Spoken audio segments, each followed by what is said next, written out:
हाय दोस्तों, study class में आपका स्वागत है। आज हम साइकोलॉजी के टॉपिक कोहलबर्ग और बायोस्की के विषय में पढ़ेंगे। ठीक है।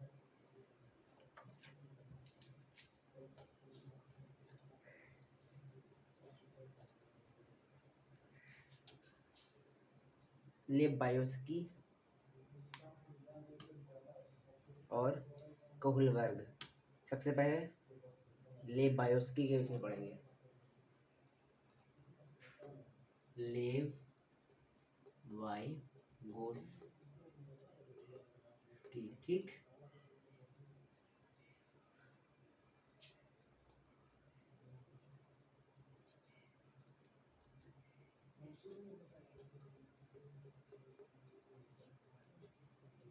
गोस्की, ठीक।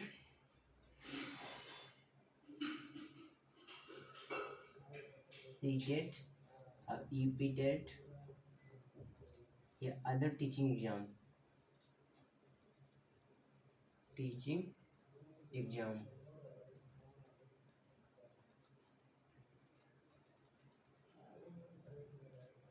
आज का हमारा चैप्टर लेव बायोस्की है और इसके बाद में कोहलबर्ग को हम पढ़ाएंगे। इससे एक या दो क्वेश्चन जरूर सीटेट में पूछता है। क्यों? सीटेट की पेडागोजी इसी सिद्धांत पर आधी डिपेंड है, इसके और जीन पियाजे के सिद्धांत पर। चलो अब हम लेव बायोस्की के विषय में पढ़ाएंगे।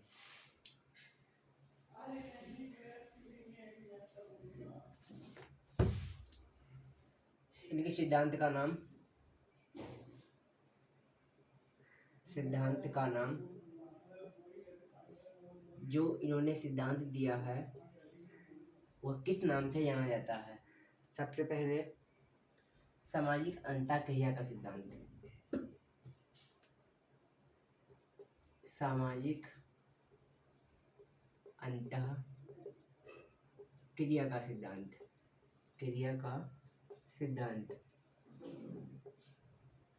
और दूसरा है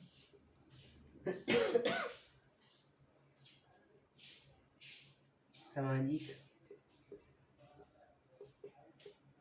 संज्ञानात्मक विकास का सिद्धांत। सामाजिक संज्ञानात्मक विकास का सिद्धांत,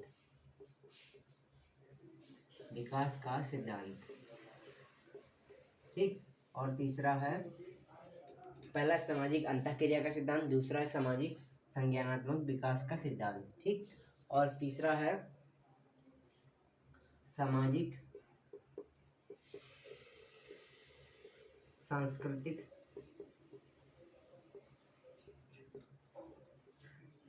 विकास का सिद्धांत, ठीक। इनके लेव बायोस्की के सिद्धांत को 3 नामों से जाना जाता है: सामाजिक अंतःक्रिया का सिद्धांत, और सामाजिक संज्ञानात्मक विकास का सिद्धांत, और सामाजिक सांस्कृतिक विकास का सिद्धांत, ठीक।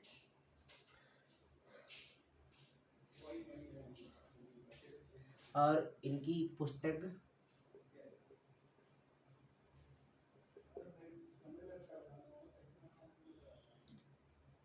लैंग्वेज एंड थॉट,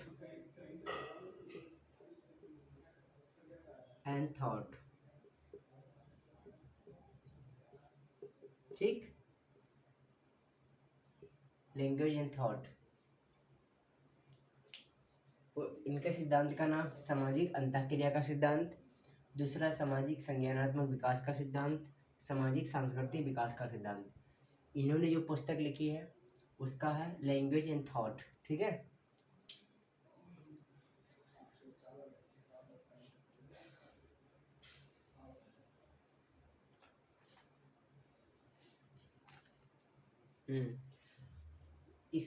इन्होंने जो सिद्धांत दिया है उसके जो मुख्य बिंदु हैं, जैसे पहला है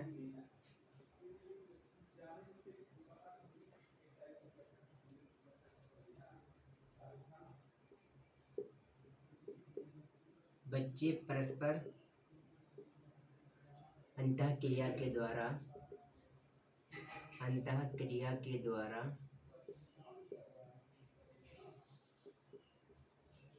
सीखते हैं।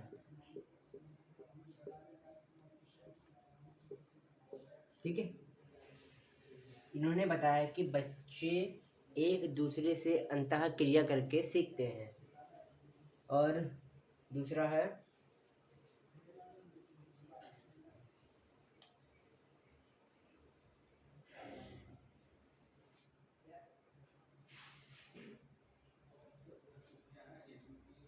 यम के ओ। यम के ओ जिसको कहते हैं more knowledge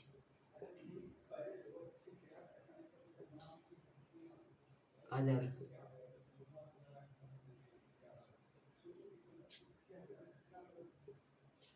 more knowledgeable other, ठीक है।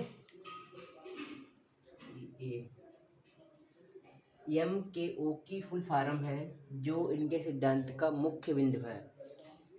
मोर नॉलेजेबल अदर, इन्होंने बताया है कि इसका मतलब होता है कि बच्चे उससे ज़्यादा सीखते हैं जो हमसे ज़्यादा ज्ञान रखता हो, ठीक है।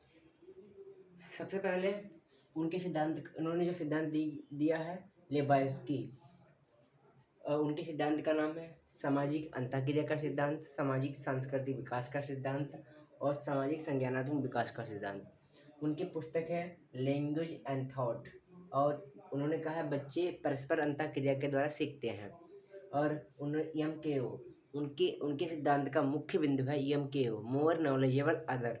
उन्होंने कहा है कि बच्चे उस व्यक्ति से ज़्यादा सीखते हैं जो हमसे ज़्यादा ज्ञानी या समझदार या हमसे ज़्यादा ज्ञान रखने वाला होता है, उससे अधिक सीखते हैं।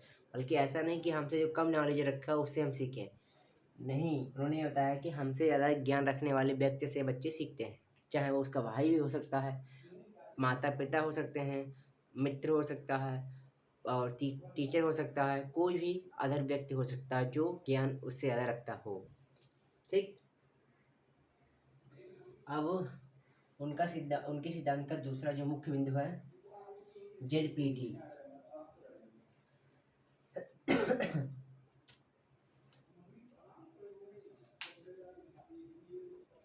जेड पी पी और डी,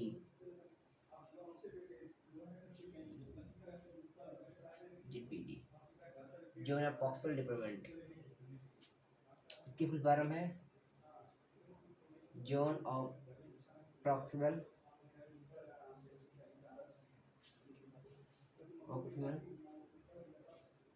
डेवलपमेंट,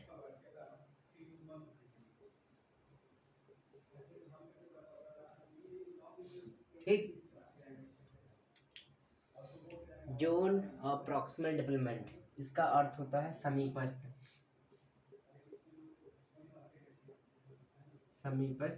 विकास।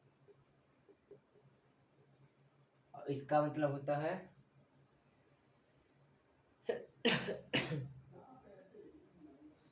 समीपस्थ विकास, ठीक है। उन्होंने बताया है कि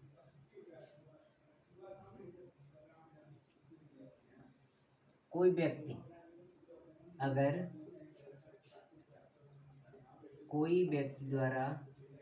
या किसी व्यक्ति के द्वारा अगर किसी बालक या व्यक्ति के द्वारा प्रारंभ में कोई कार्य करता चला आ रहा है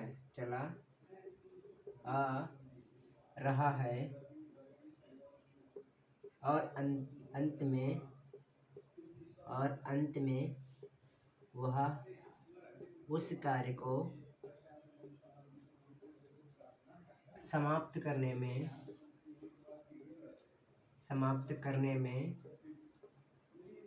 समस्या महसूस कर रहा है, समस्या का अनुभव महसूस करता है, कर रहा है, कर रहा है, तो किसी दूसरे के द्वारा उसकी मदद करके यह कार्य संपन्न कराया जाना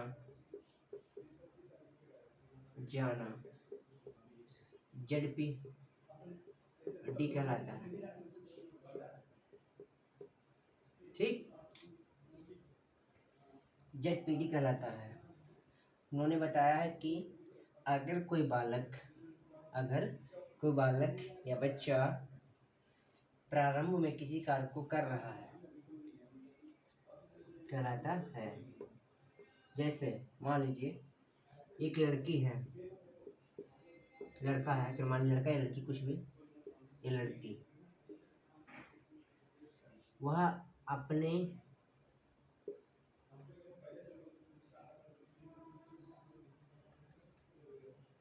एक खिलौने की एक गुड़िया के एक कुत्ते के 4 पैर हैं। ठीक है, ये उदाहरण दिया है। उन्होंने बताया कि किसी बालक के द्वारा किसी खिलौने को उसके तीनों पैर को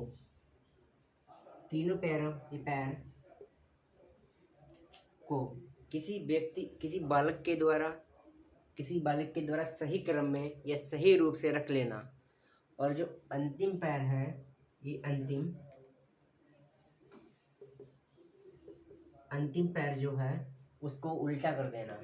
वह समझ नहीं पा रही है या पा रहा है कि इसको किस तरीके से सीधा किया जाए, तो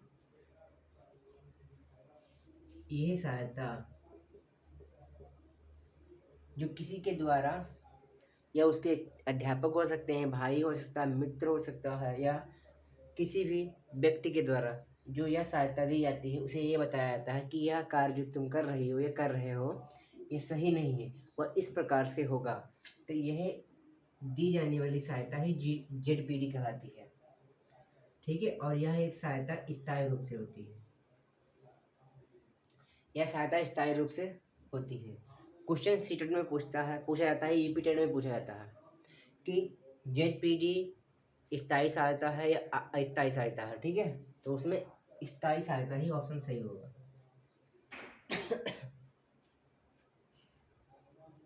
तो यह ZPD स्थायी सहायता है। ZPD जोन अप्रॉक्सिमल डेवलपमेंट, अगर कोई व्यक्ति किसी कार्य में प्रारंभ में तो पूरा कर रहा है, अंतिम चरण में जाके फंस रहा है, तो किसी वयस्क या किसी मित्र या किसी अध्यापक या माता पिता के द्वारा उसका कार्य को संपूर्ण कराया जाता है, तो वह ZPD कहलाता है। ठीक है, और यह दी जाने वाली सहायता स्थायी कहलाती है कि यह कभी समाप्त नहीं होगी। उसने जो सीख लिया वह हमेशा उसको याद रखेगा। ठीक है,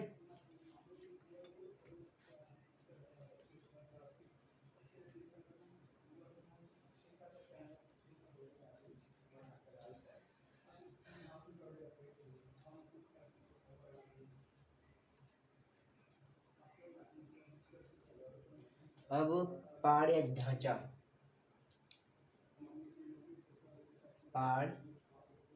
ढांचा,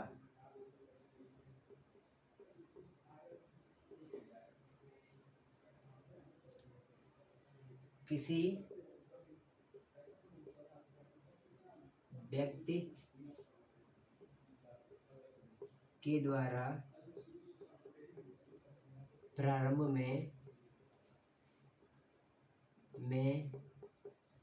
दी जाने वाली सहायता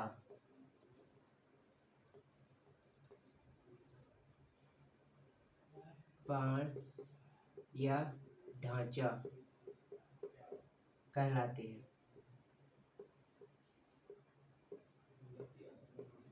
और यह अस्थायी होती है।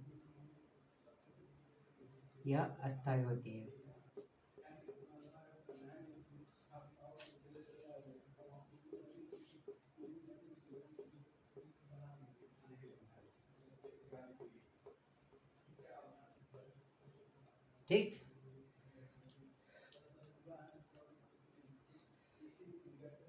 जो इसको भी बहुत पूछता है कि पहाड़ या ढांचा।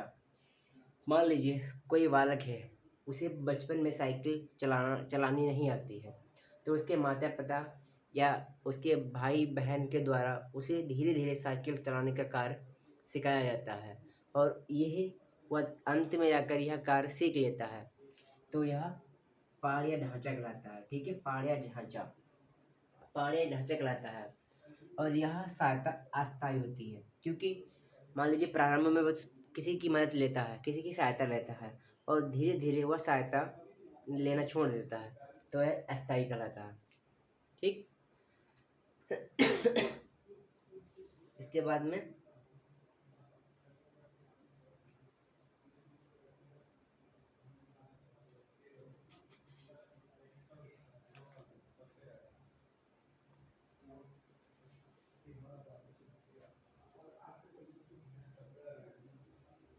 भाषा एवं विचार का सिद्धांत।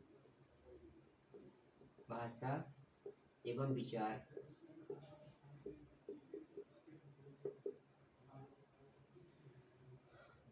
जीन पियाजे पहले मुख्य साइकोलॉजिस्ट जीन पियाजे और बायोस्की में, दोनों में अंतर यह है कि जीन पियाजे मानते हैं कि भाषा बाद में विचार पहले, लेकिन लीव बायोस्की मानते हैं कि पहले भाषा आएगी फिर विचार आएगा।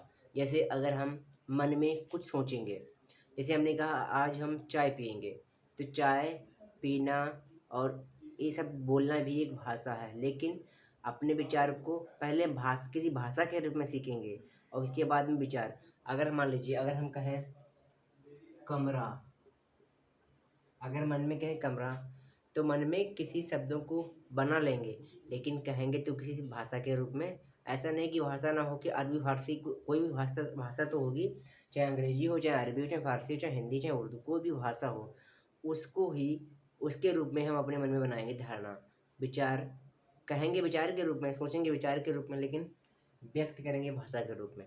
तभी कहा है। और जीन बायोस्की ने कहा है कि इन्होंने बताया है, लेव बायोगोस्की ने कहा है कि प्रारंभ के 2 वर्ष में विचार भाषा पर हावी रहता है। ठीक है। उन्होंने क्या, बच्चा जब 2 वर्ष का होता है तो भाषा पर विचार हावी रहता है, कि 2 वर्ष का बच्चा अपने भावों को रोकर हंसकर व्यक्त कर सकता है, लेकिन स्पष्ट रूप से बोल नहीं सकता। तभी उन्होंने कहा कि भाषा प्रारंभ के 2 वर्ष में भाषा विचार पर, फिर विचार भाषा पर हावी रहता है, और प्रारंभ के 2 वर्ष के बाद भाषा विचार पर हावी हो जाती है। ठीक है।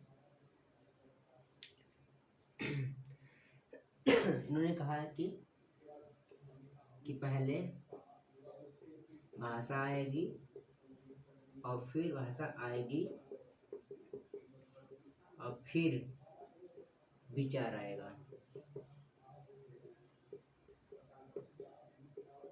ठीक।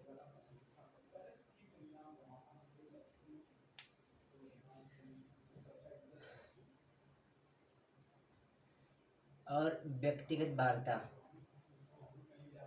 एक और मुख्य बिंदु है। इसके बाद में ले 22 की को जो सिद्धांत है, जितना हम पढ़ा दिए हैं, इसी से क्वेश्चन पूछेगा, इसी से क्वेश्चन आता भी है और ज़्यादा किसी से नहीं पूछा जाता है। और व्यक्तिगत वार्ता,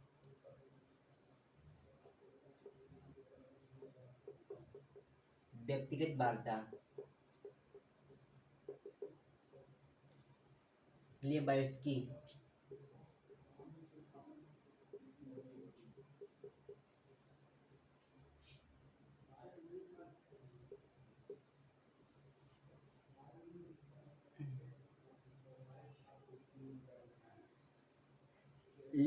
कहते हैं कि कोई व्यक्ति अगर अपने आप से बात नहीं कर रहा है तो वह अपने कार्यों की योजना बना रहा है।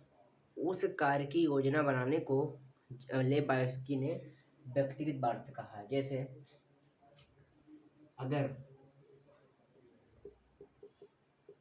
एग्जाम के टाइम, एग्जाम के समय जो एग्जाम में चीज़ें मांगी जाती हैं उनको एकत्रित करता है। बालक अपने मन में सोचकर उनको एकत्रित करता है। अगर एग्जाम के समय बच्चे के द्वारा उसकी ज़रूरत की चीज़ों को इकट्ठा करना, यह धारणा वह अपने मन में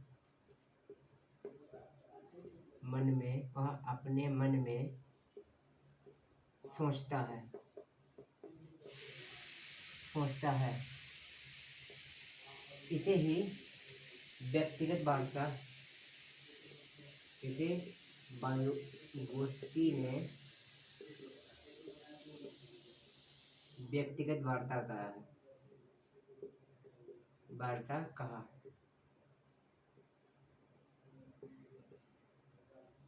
जैसे अगर किसी व्यक्ति का पेपर है, मान लीजिए सी टेट का, यूपी टेट का, किसी भी कंपटीशन का एग्ज़ाम है जिसमें व्यक्ति अपने प्रवेश पत्र, पेन, पेंसिल, जो भी उसके क्राइटेरिया होंगे, जो भी उसमें एडमिट कार्ड में होगा, उसको अपने पास रखेगा। उसमें पढ़कर अपने मन में सोचेगा और फिर रखेगा और किसी को बताएगा नहीं। मान लीजिए किसी को शोर करके तो नहीं बताएगा। लाउड स्पीकर उसने लिया, उसका पेपर है, उसने लाउड स्पीकर लिया, कहा आज हमने पेंसिल रख ली, कागज़ रख लिया, कलम लिया, ये नहीं कहेगा। वह व्यक्तिगत रूप से अपने मन में सोचकर और जो सामान उसकी ज़रूरत का होगा उनको रख लेगा। इसे ही लेव बायोस्की ने व्यक्तिगत वार्ता कहा है। ठीक है।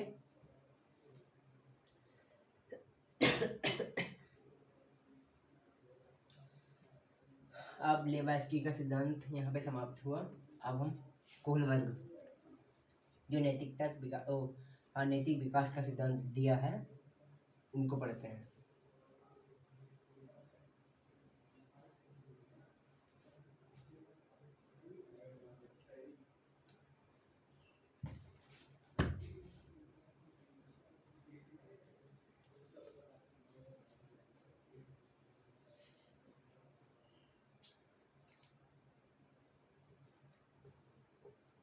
नैतिक विकास का सिद्धांत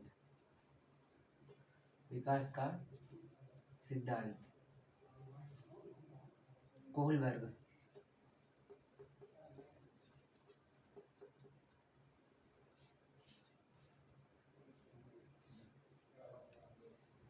इन्होंने, ठीक है, नैतिक विकास का सिद्धांत कोहलबर्ग ने दिया। इनका सिद्धांत एक हिंद नामक व्यक्ति पर है जो अपनी पत्नी की बीमारी का इलाज करने के लिए, जो उसकी पत्नी है वो बीमार है, उसकी दवा सिर्फ उसके एक डॉक्टर के पास है और किसी डॉक्टर के पास नहीं है।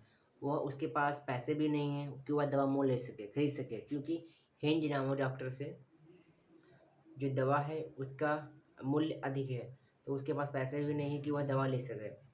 तो वह डॉक्टर की दवा को चुरा लाता है और अपनी पत्नी की जान बचा लेता है। कोहलबर्ग ने ये क्वेश्चन 10 से 13 वर्ष के बच्चों से पूछा।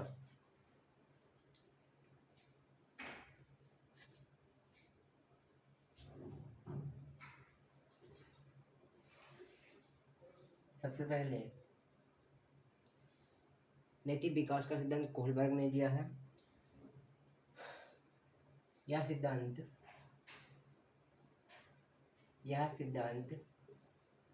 10 से 16 वर्ष के बच्चों पर आधारित है।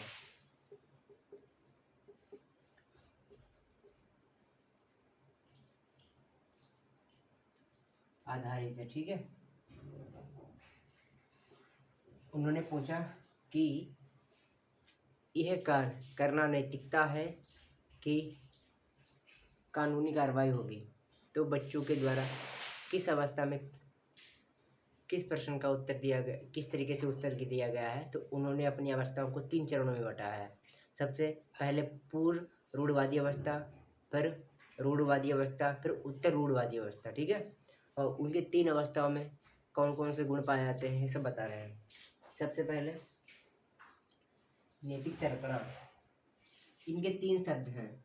सबसे पहले नैतिक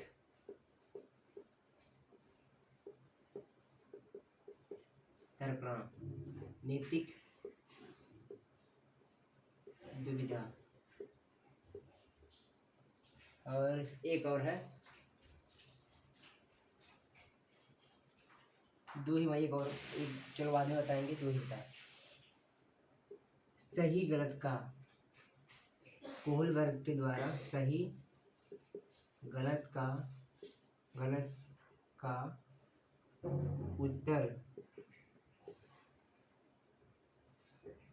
उत्तर ना दे पाना और दुविधा में फंसे रहना और दुविधा में फंस जाना नैतिक दुविधा कहलाती है, ठीक है। और नैतिक तर्कणा सही गलत के विषय में उत्तर देना कि क्या सही है क्या गलत है। सही गलत के विषय में विचार कर लेना नैतिक तर्कणा, ठीक है। जैसे एक ही दिन आपका यूपी टेट और सी टेट का एग्जाम पड़ रहा है। मान लीजिए एक ही तारीख है और एक ही मीटिंग में प्राइमरी का, और प्राइमरी में फर्स्ट मीटिंग में सी टेट का भी फर्स्ट मीटिंग में, दोनों का एग्जाम एक ही डेट को पड़ रहा है।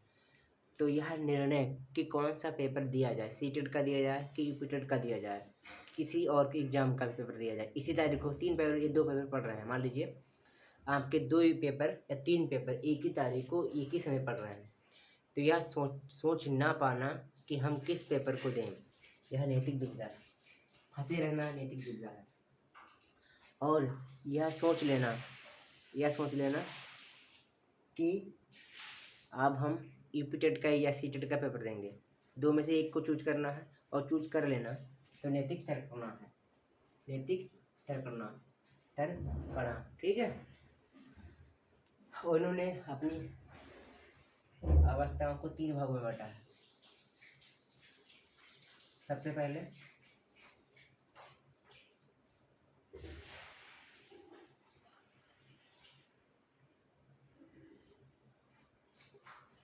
पूर्व रूढ़िवादी अवस्था,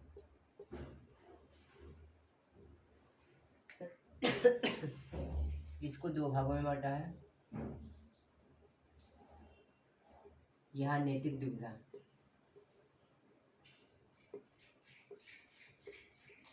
सबसे पहले है अहम केंद्रितता,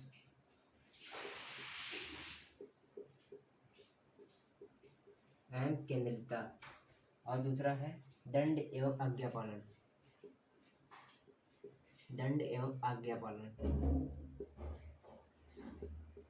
पालन,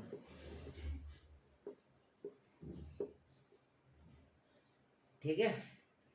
जीन पियाजे की पहली अवस्था है पूर्व रूढ़िवादी अवस्था, और इसका समय है 4 से 10 वर्ष। पूछा जाता है क्वेश्चन।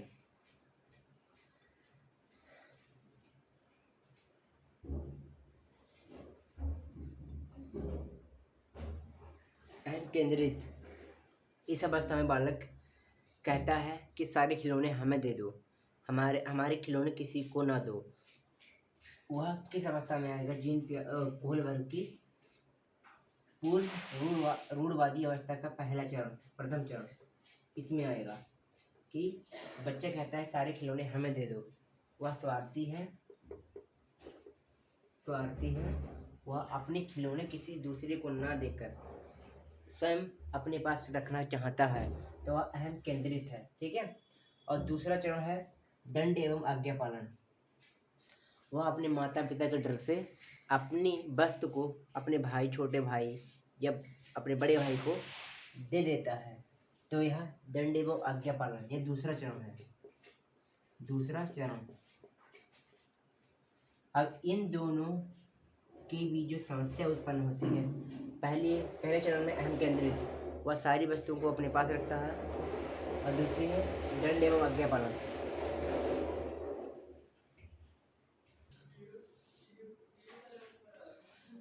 तो बालक के द्वारा यह सोचना कि ये वस्तुएं सारी मेरी हैं, वह पापा के डर से दूसरे बच्चों को दे रहा है। वह सोचता है कि इन वस्तुओं को दें या ना दें, देना ना देना वह मार खाएगा। मान लीजिए कोई वस्तु को अगर ना दे रहा है तो पापा से मार खाएगा, और दे रहा है तो उससे वस्तु छिन रही है या कम हो रही है। इन दोनों बातों के मध्य में वह फंस जाता है, तो ये फंसना ही नैतिक दुविधा कहलाता है। ये फंस जाना ही नैतिक दुविधा कहलाता है। देखिए सिद्धांत की पहली विशेषता। पहला चरण कह रहा है कि अहम केंद्रित, वह सारी वस्तुओं को अपना मानता है, किसी को देना नहीं चाहता। दूसरा, वह पापा या अध्यापक या मम्मी पापा से, किसी भी फैमिली मेम्बर से या स्कूल से डर से किसी दूसरे को अपनी वस्तु को शेयर कर रहा है, दे रहा है। एक मन उसका कह रहा है कि हम इन वस्तुओं को ना दें। दूसरे चरण में उसे लग रहा है कि हमें इन वस्तुओं को देना है, अगर नहीं देंगे तो मार पड़ेगी। तो इन दोनों के बीच में फंस जाना ही नैतिक दुविधा कहलाता है। ठीक है। इन दोनों के चरणों के बीच में फंस जाना ही नैतिक दुविधा कहलाता है। बहुत इंपॉर्टेंट है, यहाँ से क्वेश्चन जरूर पूछा जाता है कि और पहले तो सोच रहा है कि मैं सारी वस्तुएं मेरी हैं, और दूसरी वह दंड, पापा या मम्मी के डर से अपनी वस्तु किसी दूसरे को दे रहा है, और सोचता है कि अगर ना दे तो मार पड़ेगी, और दे रहे तो हमारी वस्तु कम हो रही है। तो इन दोनों के बीच फंस जाना ही नैतिक दुविधा कहलाता है। ठीक है। अब दूसरा चरण, यहाँ से भी क्वेश्चन पूछता है। दूसरा चरण,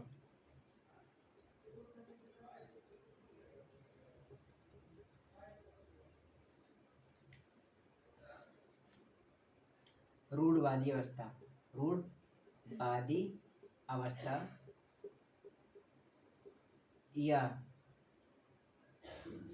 परंपरावादी अवस्था। परंपरावादी अवस्था।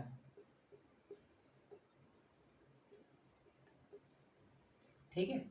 रूढ़वादी अवस्था या परंपरावादी अवस्था, इसका समय होता है, उसका था 4 से 10 वर्ष, और इसका है 10 से 13 वर्ष। ये क्वेश्चन पूछा जाता है जरूर रिपीटेड सिटी में। इससे इस सिद्धांत से क्वेश्चन जरूर आता है। जीन पियाजे हो गया, कोहलबर्ग हो गया, और लेव बायोस्की जो हम पढ़ाए उससे 5-7 क्वेश्चन तो आवश्यक रूप से पूछे जाएंगे। ठीक है। रूढ़वादी, इसके भी 2 चरण हैं, उसके 2 हो गए तो इसमें भी 2 चरण है। पहला है अच्छा लड़का अच्छी लड़की। अच्छा लड़का या अच्छी लड़की।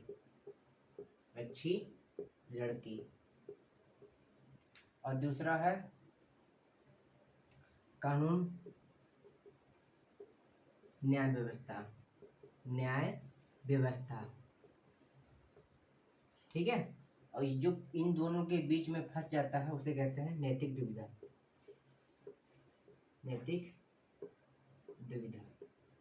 ठीक।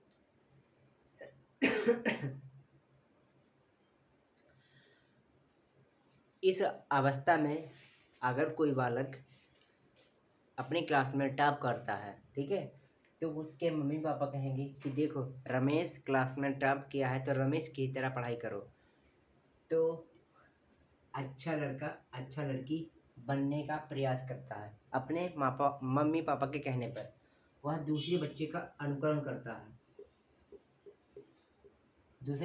अनुकरण करता है। कैसे? जैसे कोई बच्चा इंटर में टॉप किया है तो उसके मम्मी पापा कहेंगे रमेश ने इंटर में 500 में से 490 नंबर लाया है और तुम अपने नंबर देखो 340 350 नंबर हैं।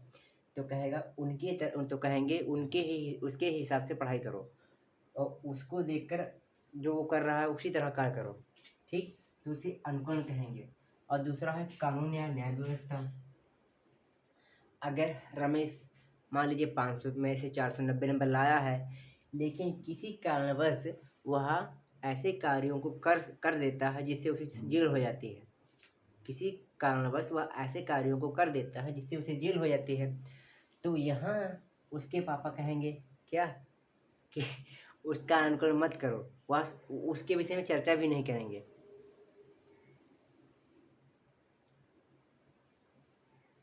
और तो वह सोचेंगे आत्मनिर्भर निर्भरता। ठीक है, सेल्फ डिपेंडेंस। यहाँ पे वह दूसरे बच्चों का अनुकरण करने की प्रक्रिया को बता रहे हैं। यहाँ पर अगर किसी बच्चे के द्वारा असामाजिक कार्य किया जाता है तो उसे जेल भेज दिया जाता है। ठीक है, तो यहाँ पर या इस अवस्था में बच्चे के द्वारा जो स्वयं उसके अंदर गुण हैं उनके ऊपर ही विश्वास करना ही आत्मनिर्भरता है। वह दूसरे का अनुकरण नहीं करेगा, इसमें वह अपने ही जो उसकी विशेषताएं हैं उसके हिसाब से आगे बढ़ने का प्रयास करेगा और यहाँ पे अनुकरण करेगा। पहले उसके मम्मी पापा कह रहे हैं कि रमेश के समान कार्य करो, और दूसरे चरण में वह स्वयं अपने ही जो उसके गुण हैं उसके हिसाब से क्या करना सोच रहा है। ठीक है, तो इन दोनों के बीच में वह फंस गया है। ठीक है, वह सोच रहा है इसका अनुकरण करें या इसका अनुकरण करें, क्या इस कार्य को अपनाएं या इस प्रक्रिया को अपनाएं, या इस चरण में चलें या इस चरण में चलें। ठीक है, ये चौथा चरण, ये तीसरा चरण। ठीक है, वह सोच रहा है कि तीसरे चरण के अनुसार चलें या चौथे चरण के अनुसार चलें। तो इन दोनों चरणों के बीच फंस जाना उसे नैतिक दुविधा कहलाता है। यहाँ से कोई और कहा जाता है कि एक क्वेश्चन पूछा गया है नहीं, एक दो बार, ज़्यादा से ज़्यादा 2-3 बार पूछा जा चुका है कि कोहल वर्ग के किस चरण में नैतिकता वह कारकों से आती है। तो आंसर सेकंड चरण, नोट में लिखिए, नैतिकता बाहरी कारकों के द्वारा आती है। ठीक है, इस चरण में रूढ़वादी अवस्था या परंपरावादी अवस्था जो 10 से 13 वर्ष की है, इसमें अच्छा लड़का अच्छी लड़की का अनुकरण करने के लिए उसके मम्मी पापा कहते हैं अगर यही रमेश यहाँ कोई असामाजिक कार्य कर देता है तो उसके मम्मी पापा कहते हैं तुम्हारे अंदर जो गुण हैं या तुम्हारी जो विशेषताएं उसी के हिसाब से कार्य करो। तो दूसरी अवस्था का दूसरा चरण और तीसरा चरण और दूसरी अवस्था का चौथा चरण, इन दोनों के बीच जो दुविधा में इन दोनों चरणों के बीच जो दुविधा में बालक फंसा है तो यह नैतिक दुविधा है। ठीक है, इन दोनों चरणों के बीच में फंस गया तो उसे नैतिक दुविधा कहेंगे, और इस चरण में नैतिकता बाह्य कारकों से आती है। अब अंतिम है उत्तर रूढ़वादी अवस्था, उत्तर परंपरावादी अवस्था, जिसका समय काल है 13 से 16 वर्ष। ठीक है,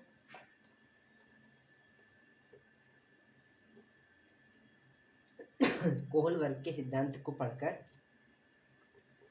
ऐसा लगता है कि सच्चाई इस सिद्धांत में दिखाई जा रही है पूरी तरीके से। उत्तर रूढ़वादी अवस्था, इसका समय है 13 से 16 वर्ष, 16 यार। इसके भी 2 चरण हैं और इन दोनों चरणों के बीच में अगर वो बालक फंस जाता है नैतिक दुविधा है। पहला है सामाजिक अनुबंध,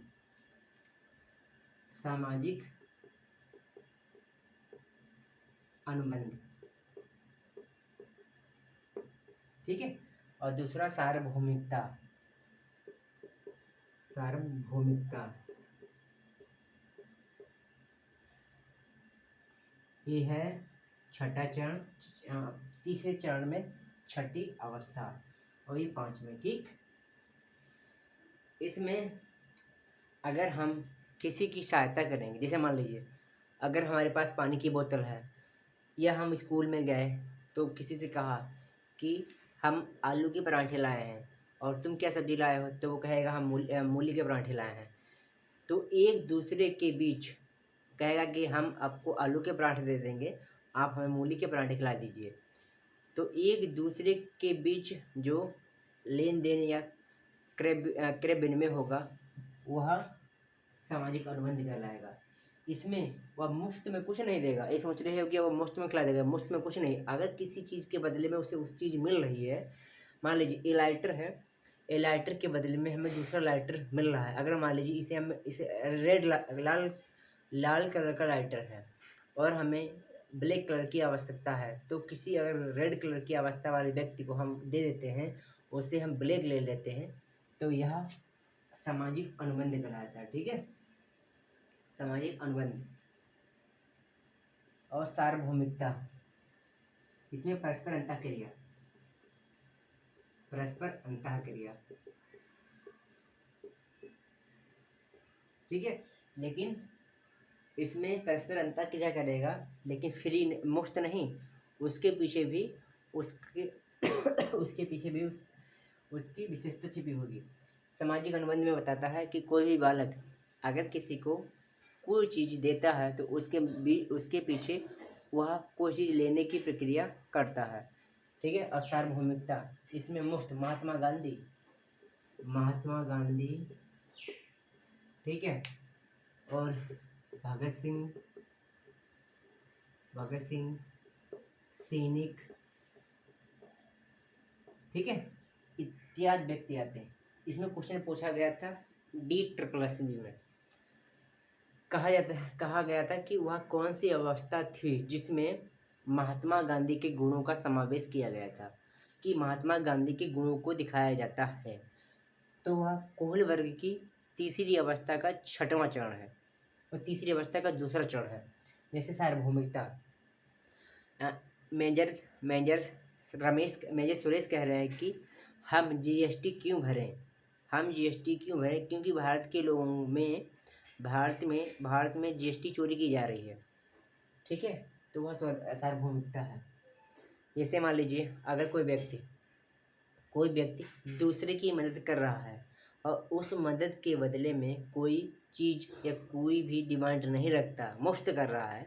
जैसे मान लीजिए अगर हम किसी को ये लाइटर दिया है और इसके बदले में कोई अपेक्षा नहीं करे कि हमें इसके बदले में कोई कुछ देगा, कि इसके बदले में हमें दूसरा लाइटर देगा, ये अपेक्षा न करना ही सार्वभौमिकता है।